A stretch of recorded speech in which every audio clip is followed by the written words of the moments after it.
en el libro de Apocalipsis, capítulo 2. ¿Cuántos estuvieron en el capítulo 1 la semana pasada? Híjole, bien poquitos.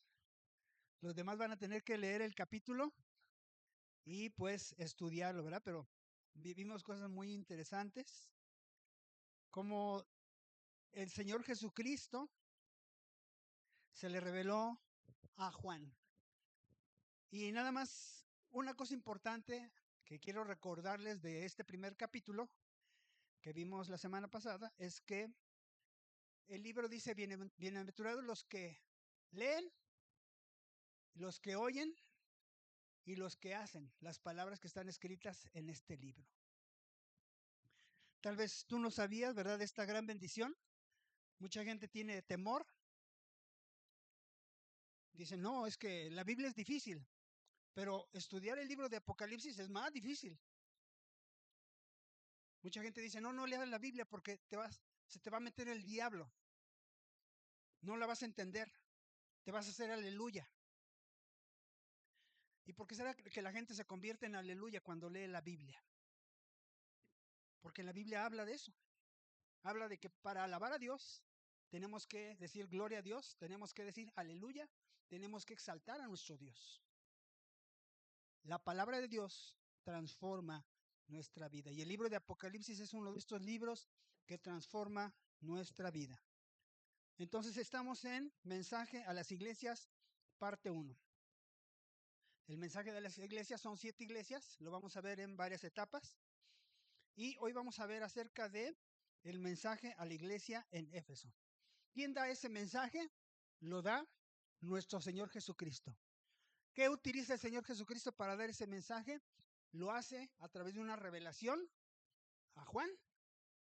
Para nosotros nos llega a través de la Biblia, ¿verdad? Dios utilizó un ángel para mostrarle cosas a Juan, pero también el Espíritu Santo habla y el Padre habla a través del libro de Apocalipsis, ¿verdad? Entonces vemos al Padre, al Hijo, al Espíritu Santo y vemos a la palabra viviente, la palabra de Dios, la cual nos muestra la verdad de las cosas. Bien, vamos a la primera diapositiva y eh, bueno, quiero leer la primera porción de Apocalipsis, capítulo 2, y dice así: escribe al ángel de la iglesia en Éfeso, el que tiene las 7 estrellas en su diestra, el que anda en medio de los 7 candeleros de oro, dice esto: yo conozco tus obras y tu arduo trabajo y paciencia, y que no puedes soportar a los malos, y has probado a los que se dicen ser apóstoles, y no lo son, y los has hallado mentirosos, y has sufrido, y has tenido paciencia, y has trabajado arduamente por amor de mi nombre, y no has desmayado. Pero tengo contra ti que has dejado tu primer amor. Recuerda, por tanto, de dónde has caído, y arrepiéntete, y haz las primeras obras, pues si no, vendré pronto a ti y quitaré tu candelero de su lugar, si no te hubieras arrepentido. Pero tienes esto, que aborreces las obras de los nicolaitas, las cuales yo también aborrezco. El que tiene oído para oír, oiga lo que el Espíritu dice a las iglesias. Al que venciere, le daré a comer del árbol de la vida, el cual está en medio del paraíso de Dios. Bien, como pueden ver en este pasaje, la revelación, la visión está dirigida hacia la iglesia de Éfeso. Y vamos a hablar un poquito acerca de esta ciudad. ¿Cómo era la ciudad de Éfeso? Bueno, era muy importante en el Imperio Romano. Era la capital de Asia. Lo que es Asia Menor, lo que es actualmente gran parte del territorio de Turquía. En ella estaba el templo de Artemisa, o otros la llamaban Diana, que era diosa de la fertilidad y de la guerra, ¿verdad? ¿Cómo es la imagen de Diana? Pues es una mujer desnuda que tiene un arco, ¿verdad? Porque supuestamente es también la diosa de la guerra, ¿verdad? Y de la fertilidad. Era una deidad muy venerada en aquel tiempo. De hecho, vamos a ver más adelante cómo el apóstol Pablo tiene un problema precisamente por oponerse, ¿verdad? O más bien porque ellos vieron un peligro en la predicación del evangelio con respecto a Diana. Ahí hacían festivales, ¿verdad? Procesiones, competencias, invocaciones, ¿verdad? Una de las cosas que había también era ritos religiosos, pero también sexuales, ¿verdad? Entonces, por eso mucha gente también era devota de ese tipo de adoración. ¿Por qué? Porque les daban también carne, ¿verdad? Había pecado de todo tipo, ¿verdad? Había comida, había bebida, había de todo, así como en las fiestas o en las pachangas que hacen hoy, igual también. Éfeso tenía una posición maravillosa, ¿verdad? Digamos, era una ruta comercial, había en ella mucha cultura, había gente preparada, em, había un teatro, había un estadio, em, era muy común, ¿verdad? Que la gente, como había un privilegio, ¿verdad? De que tenían cierta posición, ¿verdad? No tenían que estar trabajando como otras culturas tan arduamente, tenían tiempo para dedicarse a la filosofía, a la cultura, ¿verdad? A hacer obras de teatro, ¿verdad? En los, em,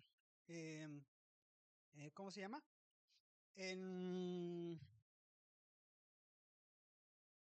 estos como auditorios grandísimos que tenían, ahí la gente podía exponer sus pensamientos, sus filosofías, sus conocimientos y dar cátedras, o incluso podía haber ahí discusiones, concilios, juntas, podían hacerse juicios también ahí en ese lugar, ¿verdad? Entonces, era una ciudad que tenía principalmente mucho movimiento intelectual, mucho movimiento espiritual.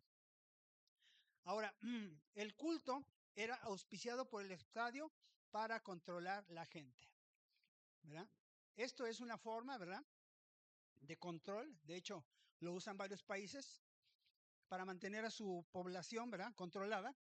Pues no solamente, digamos, ejercen control militar o control político, sino que también religiosamente, ¿verdad?, les inculcan que sean parte de un culto que los mantenga controlados, ¿ok?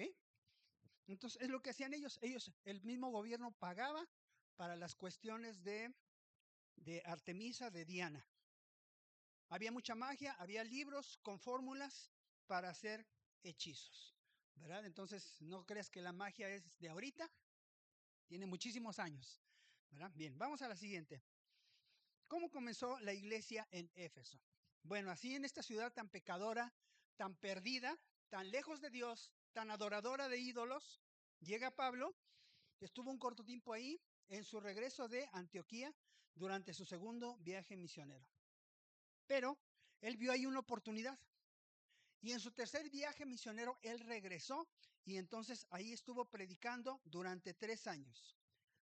En ese tiempo bautizó a 12 discípulos que habían sido discípulos de Juan el Bautista. Recuerden ustedes que Juan el Bautista fue enviado para preparar camino al Señor. La mayoría de los seguidores de Juan el Bautista después se convirtieron en cristianos. Entonces, estos dos estaban como por ahí perdidos. Llega Pablo, los encuentra, ¿verdad? Y entonces los bautiza. Y por otro lado, también ellos reciben el Espíritu Santo y conocen el Evangelio completo. El apóstol Pablo tuvo discusiones en la sinagoga. Digamos que en la sinagoga ustedes recuerdan que era como la iglesia de los judíos. ¿Por qué existía la sinagoga? Porque el templo, si no estaba ahí, ¿verdad?, entonces ellos tenían que tener un lugar donde reunirse para buscar a Dios. Y una vez que fue destruido el templo, también ellos se reforzó esta idea de la sinagoga, ¿verdad? Entonces, en esa sinagoga, el apóstol Pablo llegaba a hablarle a los judíos acerca de Jesucristo. Pero, infortunadamente, los judíos rechazaban el evangelio, muchos de ellos, algunos sí creían, y entonces el apóstol Pablo, ¿qué es lo que hizo? Se fue a la escuela de Tirano, ¿verdad? Arriba, ¿verdad? Ustedes pueden ver, bueno, son las ruinas de una biblioteca, ¿verdad? Entonces era un centro era como un campus, ¿verdad?, de estudio. A través del apóstol Pablo se hicieron hechos portentosos. Dios utilizó, ¿verdad?, al apóstol para hacer esto. Vamos a la siguiente.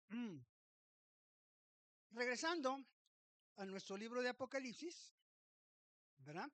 Fíjense lo que dice el Señor.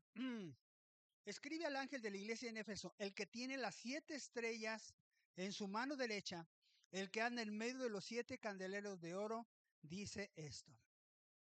¿Cómo se presenta nuestro Señor Jesucristo? ¿Verdad?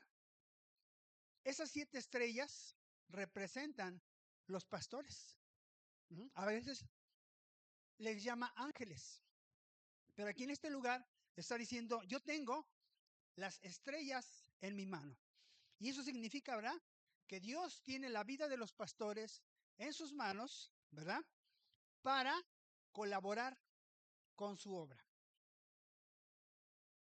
El sábado iba yo a saludar a una persona, un familiar de nuestro hermano César, pero bueno, infortunadamente tuvo un accidente y no tiene su manita derecha. Entonces a mí me dio pena porque yo no me di cuenta y le extendí la mano derecha y él me dio la izquierda. A veces no nos damos cuenta qué tan útil es nuestra mano, tener nuestros deditos. Pero lo que Dios va a hacer, lo que Jesucristo lo va a hacer, lo va a hacer a través de sus pastores que están en su mano. Tú y yo somos instrumentos en las manos de Dios. Si Él va a hacer algo, lo va a hacer utilizándote a ti, ¿verdad? Por eso nos estamos preparando. Por eso estamos buscando de Dios. Bien, también significa, ¿verdad?, que cuando tú tienes algo en tu mano, ay, ahora no quieren salir. Nadie te lo puede quitar, ¿verdad? Aquí yo tengo un dulce.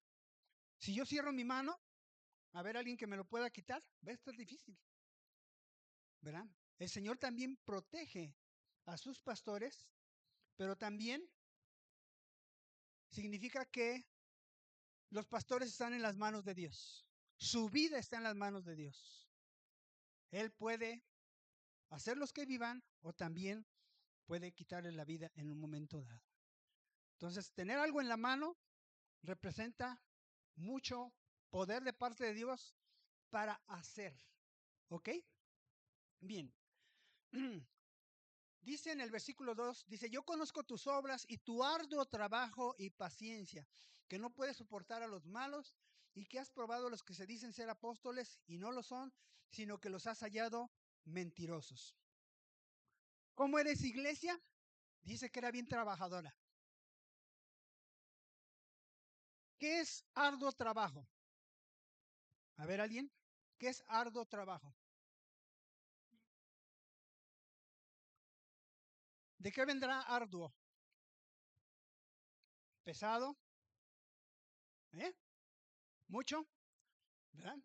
Como que te arde, ¿no? ¿No te ha ardido a ti la espalda después de que estás, no sé si paleando o cargando cosas, o no sé, ¿verdad? O los brazos a lo mejor, ¿verdad? Si haces algo manual, se cansan los brazos, ¿verdad? Cuando tus músculos arden porque has trabajado bastante, ese es arduo trabajo, ¿verdad? Bien, dice, has trabajado arduamente, duramente, has tenido paciencia. Porque si no tenemos paciencia en el trabajo, pues lo botamos. Ah, ya me cansó este trabajo. Este trabajo es bien pesado, ¿verdad? Dice, has tenido arduo trabajo, has tenido paciencia, ¿verdad? Y dice, no puedes soportar a los malos. ¿Sabes que hay iglesias donde se soporta a los malos? ¿Y qué pasa en una iglesia donde se soporta a los malos? ¿Qué sucede después? Se corrompe, se corrompe. Muchas veces el pastor, ¿verdad? Porque, ay no, pues cómo lo voy a correr, ¿verdad? Me da pena. ¿Cómo le voy a decir? O en un momento dado, no, pues es que deja un buen diezmo, deja buena ofrenda. No, pues no. O sea, total, Dios lo va a condenar, Dios lo va a juzgar. Pues él si quiere venir y dejar aquí sus cosas, pues está bien. ¿Será eso bueno? No, es malo. Es malo cuando tú ves a una persona que se está yendo al infierno Y tú le dices, síguele, síguele, síguele, síguele. Dice, no puede soportar a los malos. O sea, quiere decir que era una iglesia radical, cosa que no le gusta mucho a la gente hoy en día. No, ¿por qué has de ser radical? Mira, llévatela tranquila con la gente. ¿Para qué tienes problemas? ¿Para qué discutes? Dales a todos el avión, no importa. Esta iglesia era radical. Dice, no puede soportar a los malos. Alguien que estaba haciendo malo era reprendido. Oye, hermanito, hermanita, no haga eso. Eso está mal. Eso está afectando su vida, está afectando su familia, está afectando la iglesia. No haga usted eso. Dice aquí, has incluso probado a los que se dicen ser apóstoles. ¿Qué es un apóstol? Un apóstol es un enviado. Pero es un enviado por el Señor Jesucristo para una misión. Y esa misión puede ser predicar el evangelio, que la gente se convierta. Si Dios lo permite, que más adelante pueda haber ministerios que se puedan levantar de esa iglesia, pastores, profetas, evangelistas, no sé, otros apóstoles. Pero en sí, la palabra apóstol es uno que es enviado por Cristo Jesús. Y dice que habían llegado a la iglesia personas diciendo que eran enviados de Jesús. ¿Y eran enviados de quién? De Satanás. Porque el diablo también envía gente a las iglesias. Y hay iglesias, ¿verdad?, en las cuales hay gente que hace hechicería, que hace magia, que hace brujería, que son de instituciones oscuras,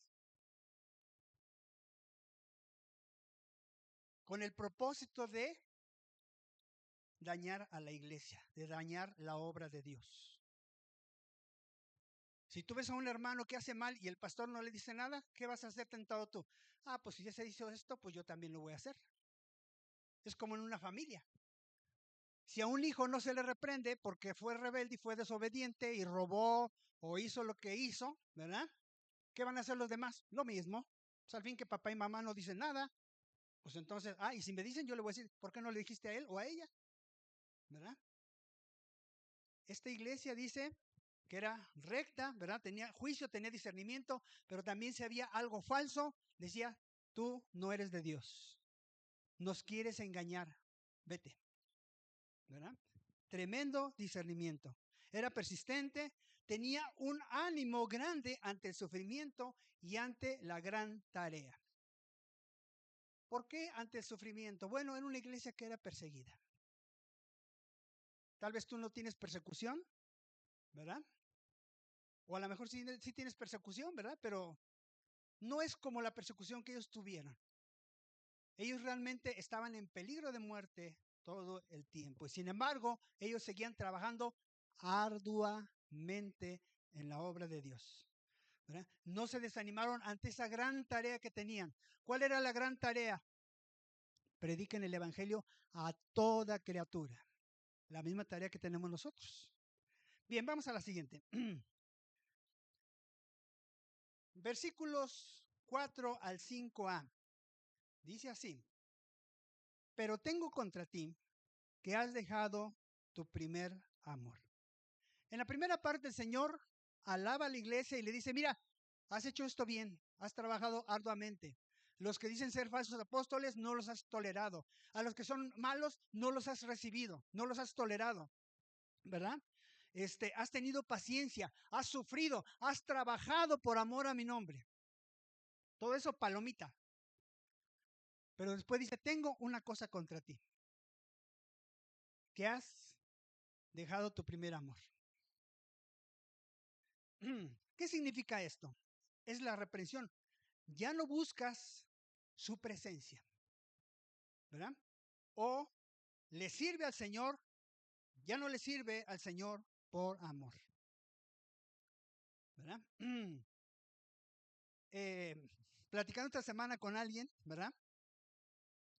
Me decía, no, pues es que estoy chambeando y tengo que hacer esto, lo otro, aquello, ¿verdad? Y yo lo interrumpí, ¿verdad? Y le dije, bueno, ¿y qué tal si lo haces por amor? En vez de que sea una obligación, que sea por amor. Ah, pues sí, ¿verdad? No, pues sí lo hago por amor. Pero pensamos, ¿verdad? Que lo hacemos por amor, pero normalmente nos estamos quejando. ¿Cuánto trabajo? Ah, tengo que hacer esto, tengo que hacer lo otro. Nuestras mismas palabras nos delatan. Nos hacen ver que muchas veces las cosas que hacemos, las hacemos por obligación. Y aquí el Señor lo que está diciéndole a la iglesia, dice, mira, tú has trabajado, lo has hecho bien, pero ya no lo haces por amor. Esposas, ¿sirven a sus esposos por amor? No, pastor, pues es que ya me casé con él y pues no sabía con quién me estaba casando y ahora mire nada más. Y luego está acostumbrado a que su mamita lo tenía así y pues a mí quiere que yo lo tengo así. Pues, ¿cómo? Esposos, ¿sirven a su familia, a su esposa por amor? Híjole, pastor, pues es que si la viera, es bien exigente y luego todo lo que pide y esto y otro, aquello. Y a veces lo hacemos por compromiso nada más, ¿verdad? Porque tenemos que tolerarnos. Pero ¿qué tal si seguimos el consejo que aquí el Señor nos da? Que dice, mira, lo has hecho bien, gracias, pero me gustaría más que lo hicieras por amor. Solo tengo una cosa contra ti, ya no lo haces por amor. ¿Me sirves? Sí. ¿Me buscas? Sí. ¿Me adoras? Sí. Pero ya no lo haces por amor. ¿Cuáles pueden ser las otras motivaciones? Bueno, pues es la costumbre, es mi obligación, pues es por dinero, ¿verdad? Si soy religioso, pues es que es la religión de mis padres y pues ellos me enseñaron que todo domingo tengo que ir a la iglesia, aquí estoy. Puede ser por socializar, pues es que los hermanos son buena onda, me gusta platicar con ellos, hacemos negocio, etcétera. Puede haber muchos motivos para que nosotros aparentemente estemos en la obra de Dios. Pero si no es por amor, difícilmente vamos a satisfacer a aquel que queremos satisfacer, ¿verdad? O que supuestamente que queremos satisfacer, que es nuestro Señor Jesucristo. Tengo contra ti una cosa, ya no lo haces por amor. La exhortación, ¿qué es la exhortación? El consejo, ¿verdad? Acuérdate, ¿cómo dice aquí? Versículo 5. Recuerda, por tanto, de dónde has caído. O sea que la persona pensaba, la iglesia pensaba que estaba arriba y ya no estaba arriba, estaba abajo. Seguía haciendo lo mismo, pero ahora estaba abajo, ¿verdad? Recuerda de dónde has caído y arrepiéntete y haz las primeras obras, pues si no vendré pronto a ti y quitaré tu candelero de su lugar, ¿verdad? Entonces, eh, al principio, ¿verdad? Cuando estamos en el Señor, podemos estar en las alturas con Él, ¿verdad? Señor, te alabo, te adoro, ¿verdad? Y me siento en las nubes con Él. ¿Cuántos han tenido esa experiencia, sinceramente? 1, 2, 3, 4, 5, 6, 7, 8. Bueno, ok. Algunos no han tenido esa experiencia. Yo les invito, de verdad, que adoren a Dios, que busquen a Dios. Así como el Señor decía en esta mañana, ¿verdad? Lo que salió de mi boca, ¿verdad? No es mío, es de parte de Dios, ¿verdad? Y yo quiero decirte que Dios bendijo a Abraham, así como lo dijo en su palabra. Dios bendijo a Abraham cuando era una sola persona. ¿Sabes por qué lo bendijo? Porque Dios vio en él un corazón de adorador. Dijo, este me va a adorar. Por eso le voy a hacer una simiente grande. Por eso le voy a dar muchos hijos. Por eso voy a bendecir a sus hijos. Porque yo quiero adoradores. Y mira cuántos hijos tienes. Somos hijos de Abraham. Dios cumplió su promesa. Mucha gente hoy en el mundo le adora. Miles de miles más que la arena del mar. Adoran a nuestro Dios. ¿Gracias a qué? A Abraham, que con un corazón sencillo, él decidió adorar a Dios. Bien, vamos más adelante. Dice ¿Cuál es la exhortación? Acuérdate cómo eras antes, cómo estabas antes conmigo. En nuestro matrimonio, ¿verdad? Antes de ser matrimonio, posiblemente fue noviazgo. Espero que así haya sido. Que no la hayas obligado o que ella te haya obligado, sino que haya habido un enamoramiento, ¿verdad? Y cuando estabas o estábamos enamorados, ¿cómo nos sentíamos? En las alturas. ¿Sí o no? ¿Verdad? Así tenemos que estar. Así tenemos que permanecer en nuestras relaciones. Así tenemos que permanecer con Dios en las alturas. Y si ya no estamos en las alturas, sino estamos en las bajuras, bueno, en abajo, acuérdate y vuelve a tu posición de altura. Porque es una posición digna, es una posición bendita. Vuelve a hacer las cosas con la devoción que tenías antes. Mi puchurrunguis, ¿verdad? No sé cómo le digas a tu esposo, a tu esposa. Mi cuchicuchi. Bueno, eso de los picapiedras, ¿verdad? Mi gordito, mi flaquita, mi prietito, mi güerita, no sé, como tú le digas. Pero vuelve a ese amor.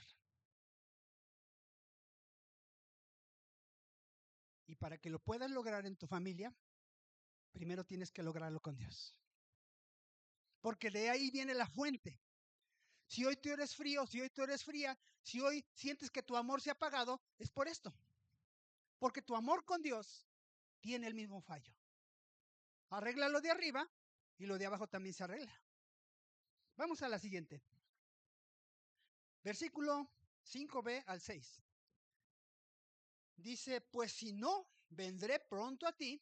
O sea, si no te arrepientes, si no vuelves a tu posición de altura, de amor conmigo, si no te arrepientes, yo voy a venir pronto a ti y quitaré tu candelero de su lugar si no te hubieres arrepentido. Versículo 6. Pero tienes esto, que aborreces las obras de los nicolaitas, las cuales yo también aborrezco. ¿Qué significa que el Señor quite el candelero? ¿Verdad? Él se mueve en medio de los 7 candeleros, de lo que veíamos en la clase pasada. Y los 7 candeleros son las 7 iglesias. ¿Qué significa que el Señor quite un candelero? Esa iglesia ya no va a estar entre las que están alrededor del Señor. Va a dejar de dar luz. Va a perder su posición, ¿verdad? Va a perder su gloria. Va a perder su comunión con Cristo y va a dejar de dar luz. Porque un candelero es para dar luz. Y cuando es quitado, ya no va a dar luz. Lo mismo pasa con nuestra vida. Cuando nos enfriamos y nos apartamos del Señor, Él quita el candelero, nos empezamos a enfriar, ¿verdad? Vamos perdiendo nuestra gloria. ¿Cuál es nuestra gloria? Pues lo que Dios nos ha dado. El nombre, la dignidad que Dios nos ha dado como hijos de Dios, la perdemos. Y nuestra relación con Cristo se pierde y dejamos de dar luz. Ahora somos tinieblas. Si predicamos el Evangelio, ahora llevamos a otras personas a pecar. Qué feo. Qué feo. Pero eso pasa. Dicen por ahí, no hay pero que valga. ¿Verdad? No dicen por ahí, luego ese dicho. ¿No lo han escuchado ustedes? No hay pero que valga. Pues quiero decirles que aquí hay un pero que sí tiene valor. Porque aunque el Señor viene y reprende y dice, mira, has hecho esto, has dejado de amarme, me estás sirviendo ya por otros motivos, pero ya no te importo. Pero tienes una cosa que me agrada. No te gustan los hechos y las enseñanzas de los nicolaitas, las cuales también yo aborrezco. ¿Qué es eso tan importante que de alguna forma viene a levantarle el ánimo nuevamente a la iglesia? Porque el Señor le dijo, ya no me amas, pero tienes una cosa que me gusta, ¿verdad? Tú estás conmigo en esto. Vamos a la siguiente para que veamos un poquito acerca de qué significa esta palabra. Recuerden que el libro de Apocalipsis tiene muchos simbolismos, tiene muchas cosas ocultas, Sin embargo, bueno, el Señor a través de su Espíritu nos va a ayudar para que podamos ir discerniendo. Los nicolaitas, ¿verdad? Viene de la palabra Nikao, Laos, y significa el que conquistó al pueblo, ¿verdad? Otra interpretación es el gobierno laico.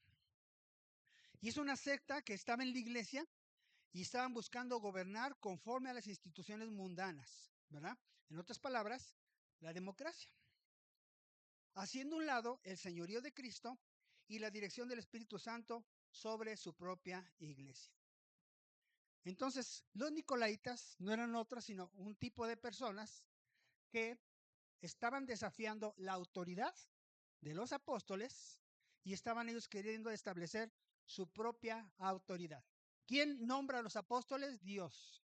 Pero ellos estaban autonombrando, por eso dice ahí que había falsos apóstoles y ellos querían tener un gobierno y dar, digamos, autoridades a otras personas para tener como una especie de estratificación. Y sabes qué, mira, tú eres de los de abajo, nosotros somos los ungidos, pero este es el más ungido.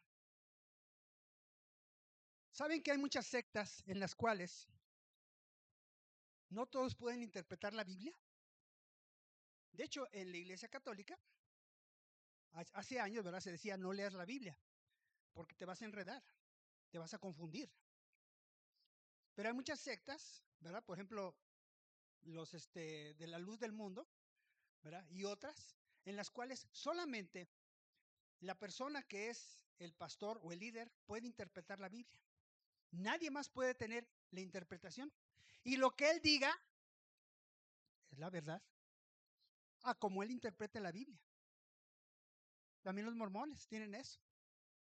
¿Qué es lo que sucede cuando una sola persona tiene la interpretación de la Biblia? ¿Qué va a pasar? Confusión, desviación. Ese líder los puede llevar a todos a donde quiera. Es lo que hace una secta.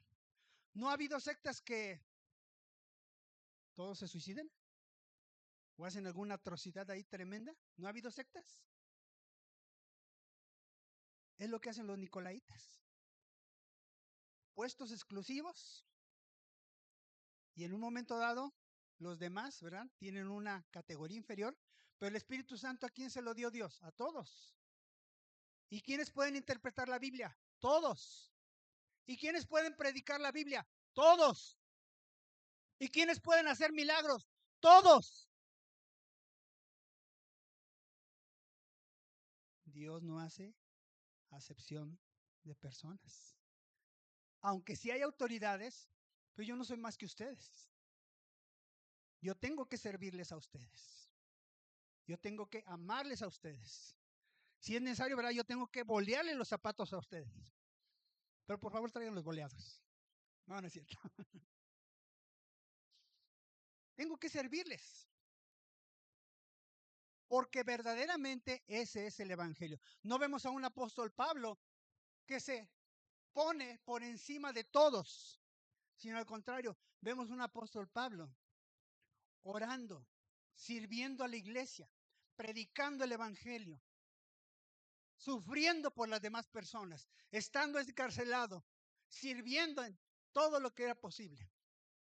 Vemos a un Jesucristo sirviéndole a sus discípulos, amándolos hasta el final, estando con ellos en toda circunstancia, orando por ellos todo el tiempo.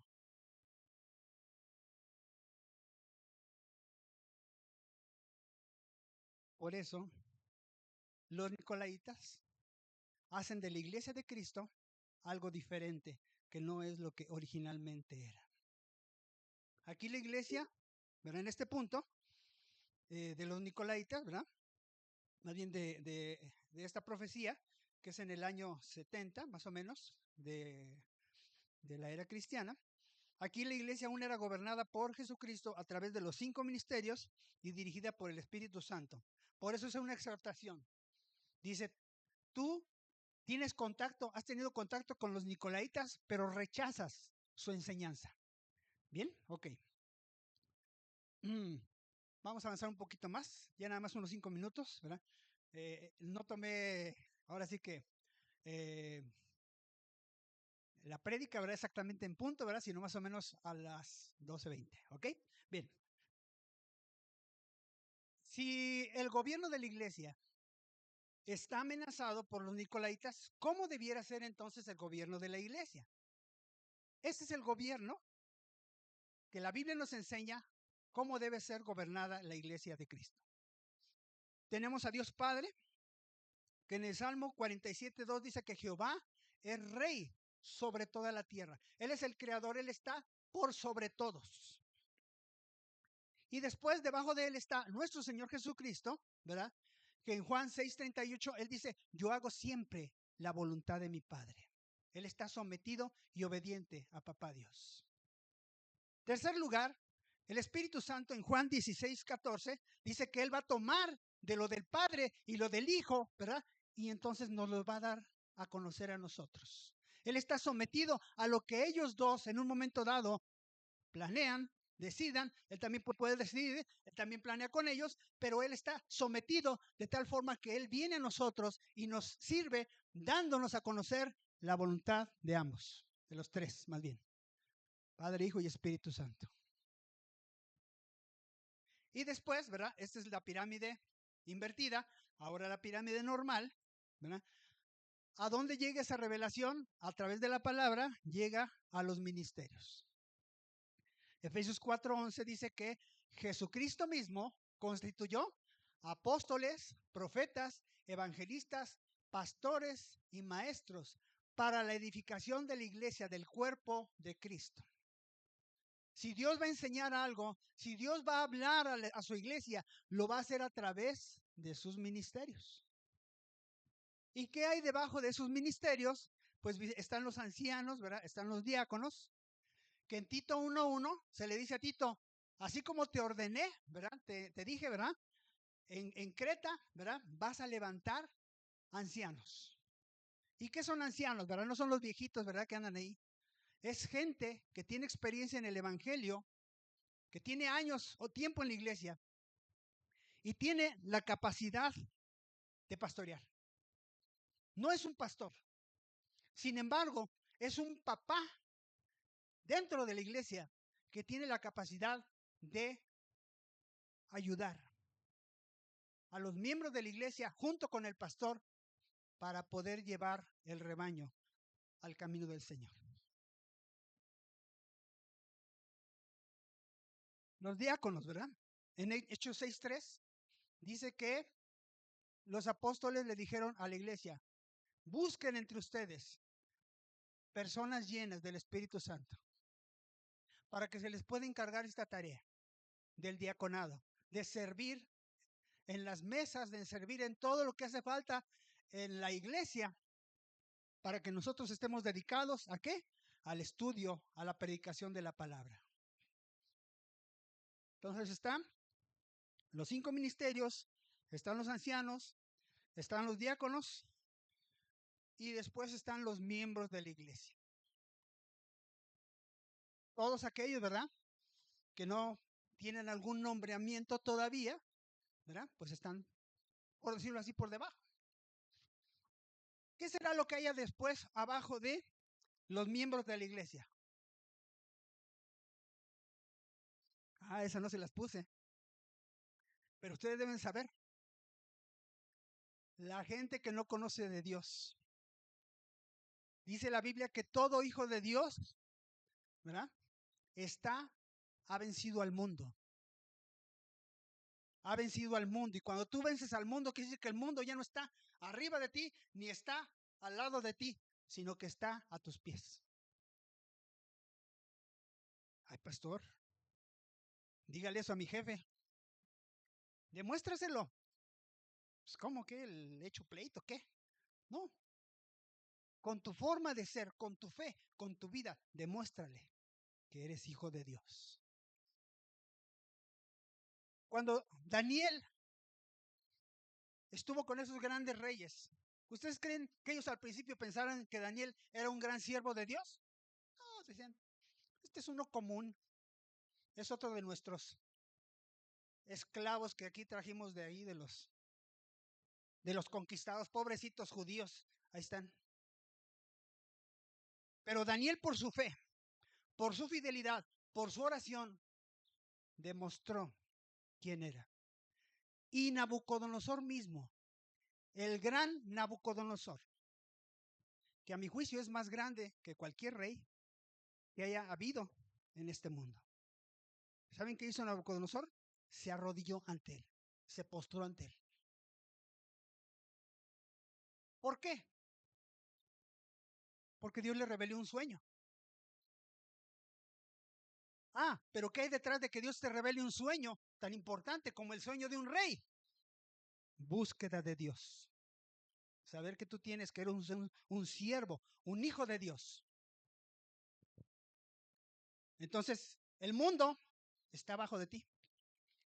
Pero ¿quién es responsable de que el mundo se dé cuenta de que está abajo de ti? Tú cuando estás arriba. Porque cuando tú estás igual en pecado y abajo en el mundo, nadie va a decir, eres como la sal que no sirve para nada, sino vamos a pisarla. Pero cuando tú tomas tu lugar como hijo de Dios, mira, vas a estar arriba. Y el mundo va a tener que reconocer, ese es un siervo de Dios. No lo toquen. No le hagan nada injusto. Si no, se les van a ver con Dios. Vamos a la siguiente.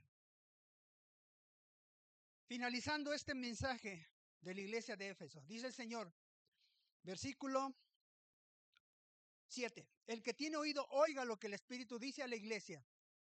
Al que venciere, le daré a comer del árbol de la vida, el cual está en medio del paraíso de Dios. El instituto que llevamos aquí en la iglesia se llama Shema. Y Shema, ¿verdad? Significa oye Israel. Pero no es un oye Israel de que estoy escuchando una musiquita. O oí que alguien dijo algo. No.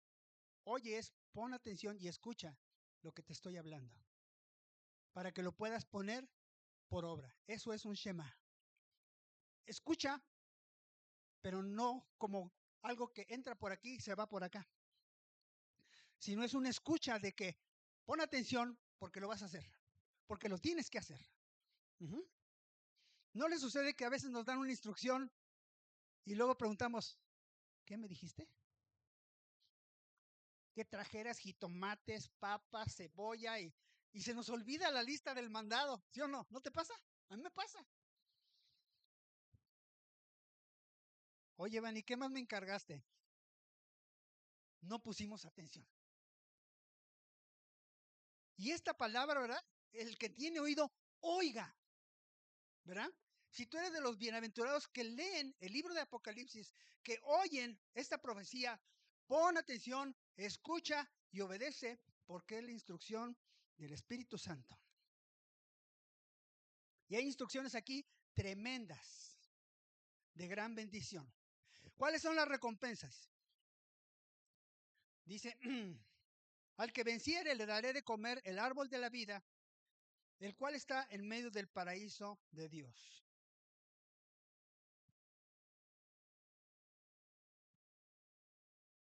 ¿De qué árbol comió Adán y Eva?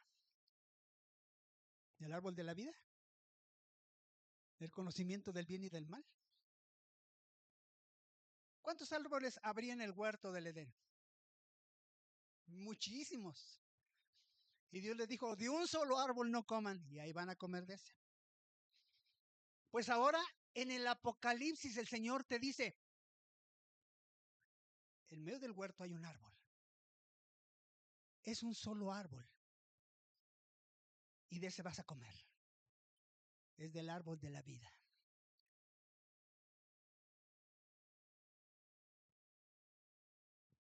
Vas a disfrutar del paraíso de Dios. Bien. Vamos a avanzar algunas diapositivas porque ya se nos fue un poquito el tiempo. Vamos hasta la número 12, por favor. ¿Qué es lo que el Espíritu Santo me está hablando hoy? ¿Qué es lo que el Espíritu Santo me está diciendo hoy? Te voy a invitar a que te pongas de pie, porque vamos a orar en este momento y vamos a hacer que sea una bendición lo que este libro de Apocalipsis nos está diciendo.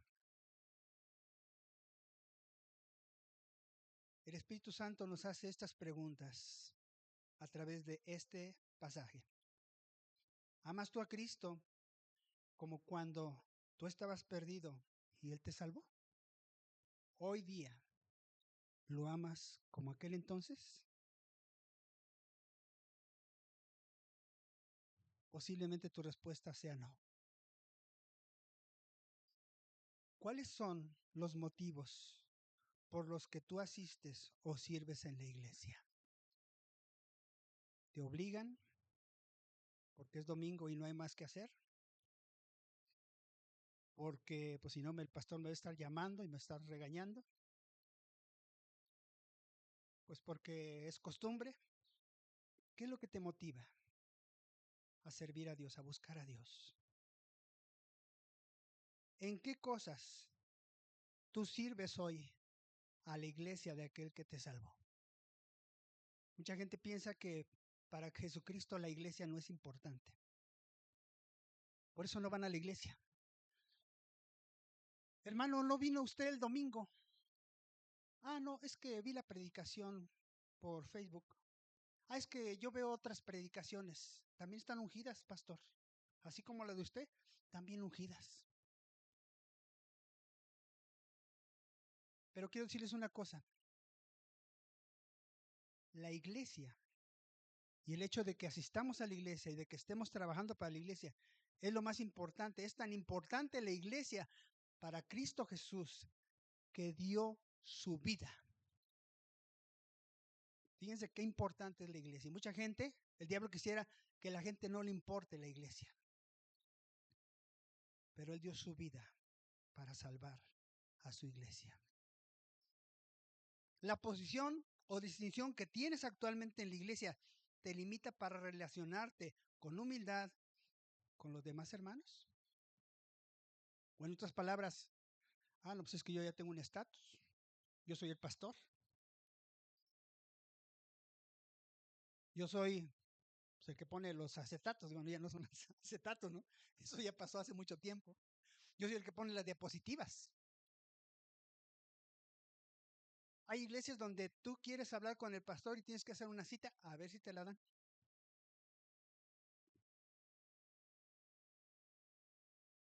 Y aquí nosotros estamos disponibles para ustedes.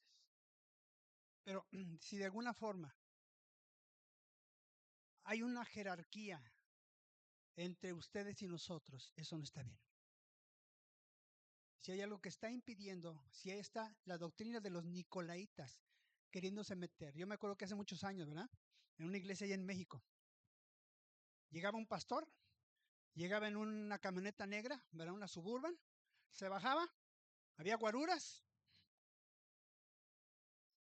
pasaba el pastor y así iba hasta adelante al púlpito, ¿verdad? Y adelante pues había ahí quien cuidara. Como que llegó alguien muy importante. Y sí es importante, claro. Y sabemos que habrá gente que pueda venir y quiera hacerle daño, claro. Pero ¿dónde está nuestra fe? ¿Y dónde está nuestra confianza? En un Dios que tiene ángeles cuidándonos. O queremos demostrarle a la gente que estoy arriba y no te acerques, por favor.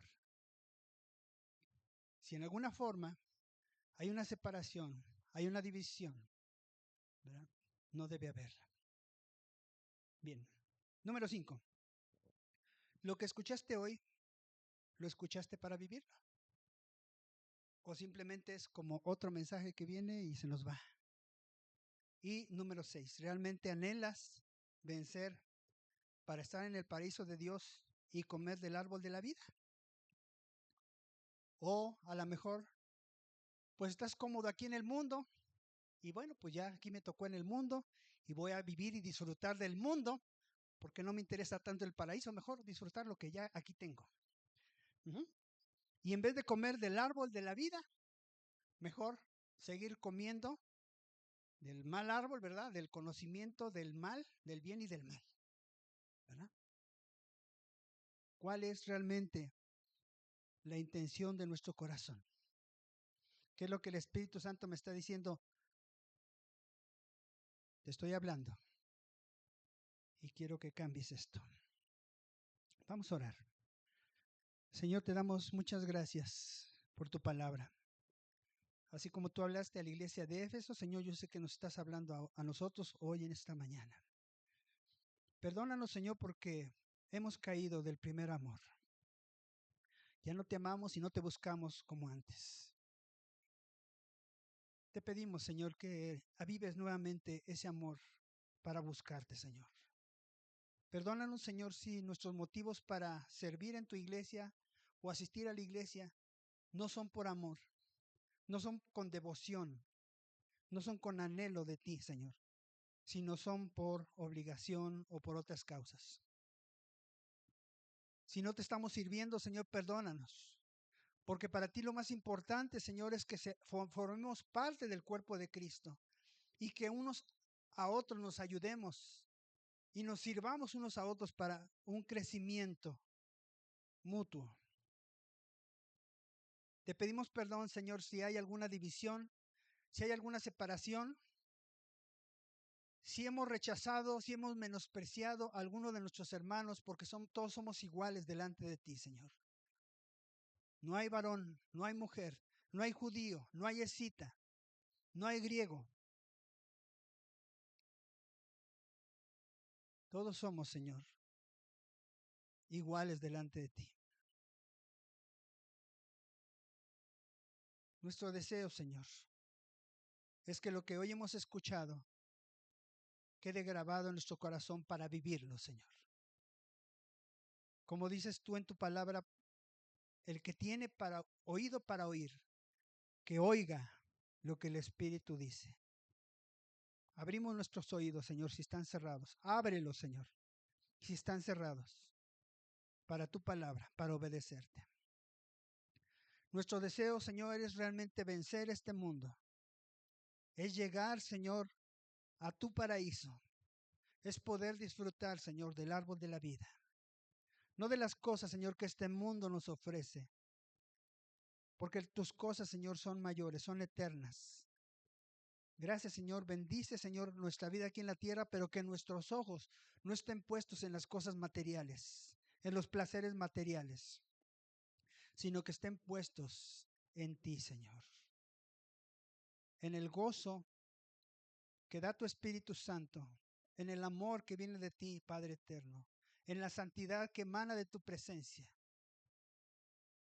en la bondad, Señor, que fluye de tu boca, Señor. Ayúdanos, Señor, a vivir para ti y para tu reino, Señor. Te lo pedimos, Señor, en el nombre de Jesús. Amén. Gloria a Dios. Den un aplauso a nuestro Dios. Dios es bueno. Bien. La próxima semana vamos a ver el resto del capítulo 2. Vamos a terminar con una oración. Los niños ya pueden bajar de su clase. Y vamos a despedirnos. Señor, te damos muchas gracias por tu palabra. Te damos gracias, Señor, por lo que hoy hemos recibido. Ayúdanos a vivirlo.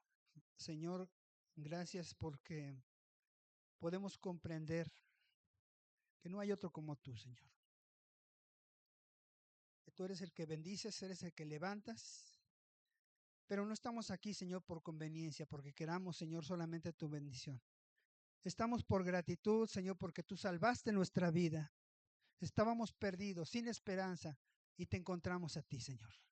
Tú nos encontraste a nosotros y nos lavaste de nuestros pecados y nos diste ropas limpias y nos diste un nombre nuevo y te olvidaste de nuestros pecados y nos diste el título de hijos. Gracias, Señor. Por eso estamos aquí, Señor. Por eso te amamos, por eso te servimos, por eso queremos andar en tus caminos. Te damos gracias, Señor, por el mensaje de esta mañana. Y yo te pido, Señor, que tú te vayas con mis hermanos y los bendigas. Señor, como siervo tuyo, yo te pido, Señor, que la gracia de nuestro Señor Jesucristo, que el amor de Dios el Padre, que la comunión del Espíritu Santo sea con mis amados hermanos en esta semana. En el nombre de Jesús. Amén. Dios le bendiga. Den un aplauso al Señor. Segundo lugar, denle un abrazo a su hermano, ¿verdad? Que no ha visto, ¿verdad? Y tercer lugar, pues si tiene hambre, pues también no sé si hoy